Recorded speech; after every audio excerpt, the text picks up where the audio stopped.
খিলাড়ি খ্যাত অভিনেতা অক্ষয় কুমার একটা সময় বলিউডে লাভার বয় হিসেবে পরিচিত ছিলেন। তার প্রেমিকার তালিকাও ছিল অনেক দীর্ঘ। তার ব্যক্তিগত জীবন দেখে তা আন্দাজ পাওয়া যায়। 90 দশকে একাধিক নায়িকার সঙ্গে চুটিয়ে প্রেম করেছেন অক্ষয় কুমার।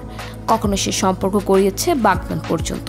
শেষে অবশ্য রাজেশ খান্নার মেয়ে টুইঙ্কেল খান্নার সঙ্গে গাঁটছড়া বাঁধেন অভিনেতা। তবে তার ও অভিনেত্রী শিল্পা শেঠির প্রেম ছিল অন্যতম চর্চিত। বিয়ে ঠিক হয়েও ভেঙে যাওয়ার কারণ শিল্পার বাবা মা। অক্ষয় শিল্পার প্রেম নিয়ে একসময় গুঞ্জন কম হয়নি। তাদের বিয়ে হবে বলে সবকিছু ঠিক হয়ে গিয়েছিল, কিন্তু পরিচালক সুনীল দর্শন বলেন, বিয়ের আগে শিল্পার মা বাবা নাকি বেশ কিছু শর্ত দিয়েছেন অক্ষয় কুমারের সামনে। যদিও শর্তগুলো ঠিক কী কী তা কখনো প্রকাশ্যে আলোচনা করেননি এ তারকা জুটির কেউই। পরিচালক সুনীল আরও বলেন, অভিনেত্রী শিল্পা শেঠির পরিবার মেয়ের আর্থিক নিরাপত্তার দিকটি দেখে নিতে চেয়েছিলেন। সেখানেই নাকি অশান্তির সূত্রপাত। বলিপাড়ার অনেকের মতে শিল্পা নাকি জানতে পেরেছিলেন যে তার পাশাপাশি অভিনেত্রী টুইঙ্কেল খান্নার সঙ্গেও সমান তালে সম্পর্ক রেখে চলেছেন অক্ষয় কুমার।